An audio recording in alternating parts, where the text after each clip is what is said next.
one of the issues we have with our patients, or not maybe issues, but as we were talking before about, people coming in for certain dental work and you explaining to them that perhaps it wouldn't be in their best interest to do what they come in wanting, but we could achieve the end result through a different avenue. But most of that ability to do that is because you have a relationship with your patients, that they trust you, they're willing to listen to you, and they're willing to go the right direction with their dental work. And I think that's one of the things that I pride my practice on, is that it's a long-term relationship. Absolutely. And I want to achieve for you what the best is for you. And I think when people get in trouble, dissatisfaction, their patients or them on either side, is when they leap into the restorative work, they leap into the procedures without that development of a relationship. And I think that's so important. And I think that that's important that maybe patients understand that more, that they're not there just to be a patient or a figure or a procedure. They're there to be a part of the practice and a part of the relationship. Trucia, I think, and I totally agree with you, because I operate the same way. However, I don't think that's for all patients. Because how many times have you tried to establish that kind of relationship with a patient, and they don't always want to go there? And those are the patients, in my case, that just don't fit into my practice. So I think we all have we those. all know that we have Or to we've talk had to those. certain patients certain ways. For example, the engineers want to know every little detail of what you're Exactly. doing. My architects. Okay, Right, exactly. exactly. But so I think some patients, I don't want to say they don't want that kind of relationship. It just doesn't work for them. And in that case, those patients need to go elsewhere. And there are other offices that have the revolving doors, and that works for them. I mean, I agree with you, Trucia, because when you do for a patient what what they want, for me, it's so much more satisfying and fulfilling.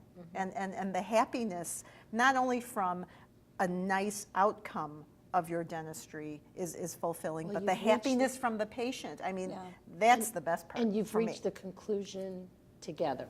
Yes. You've made a suggestion, you've explained to them that this is probably going to be the best way to do this for you, and then they've agreed upon it, and then when the outcome is satisfactory, everybody's happy. But it's also not only about relationship, but the communication, Absolutely. the way we communicate with our patients. And that's why communication is so important, being dentists, because you try and develop those relationships with all your patients, but it's not always possible. And so it's always good when you suggest to your patient, I think you need to go for a second opinion, when you hear that hint of doubt in their mind, because you want them to be comfortable. And if they're not, then you do need to get them to go for a second opinion. But it's always about communication, because you see I talk really fast. And so if any of you have taken those communication, those courses where they talk about how to communicate with other people, you communicate with other people how they communicate.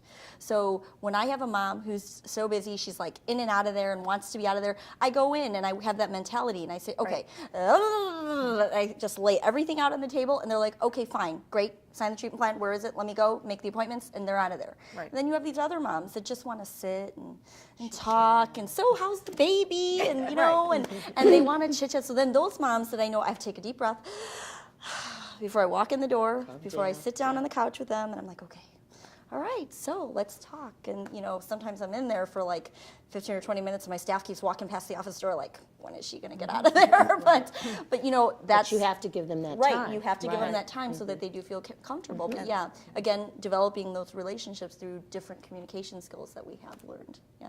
And recognizing that is Yeah. an art. Well, everybody's Not not- everybody It is is hard. capable It is. And to it's be able to very do hard. that. It's very hard. Every because you have patient to- is not going to be a Yeah. perfect fit for every practice. Right. And So. Cissy, you touched on a great point, because as I said about the engineers who want to know everything, Right. there's Yep. people that don't want to know. Yeah. You just do your treatment, and then they leave and they're happy. I always say dentistry is a chameleon, or dentists are chameleons, because we change our Absolutely. personalities. Absolutely. You have to. 10, 20 times a day Absolutely. to fit to who we're Who you're dealing with, of course.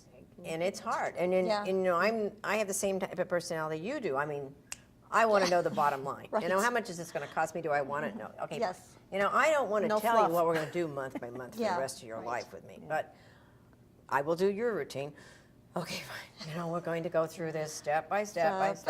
And it's good practice, and I have a great relationship with some of those people who are the antithesis of my personality. Right. Yes. Yes. Which is, And that, again, is an art, to be able to do that and not to make yourself crazy doing it, because you actually like those patients on the other end that you have to do that with, you know, and that's where it becomes very satisfying and fulfilling to be able to do that.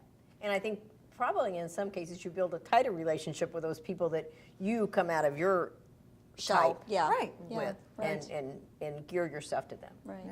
But I have such a great time because, being a pediatric dentist, we get to see our patients grow. So, and that is the best for me. I mean, I love that, to see someone go from 5 years old and all of a sudden they're now 12 or 13, and then they're going into high school and they're thinking about college. And for me, that is so fun because, for Marv, he's been practicing forever, and we see his patients bringing back their children, which is a lot of fun, because on the front of the chart it'll say patient referral, and it'll say mom former patient or dad former patient. Cissy, and that is. I've been doing this long enough. It's starting to happen to me. That scares me.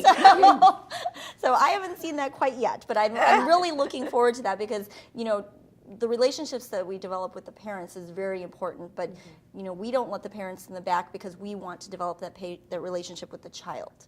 And so, for me to be animated all day long and talking and on and on and on with the movies and singing in the back and just relating to the kids, I mean, that's the important relationship, because you really need to develop that rapport with the kids, with the children, to make sure that they're comfortable.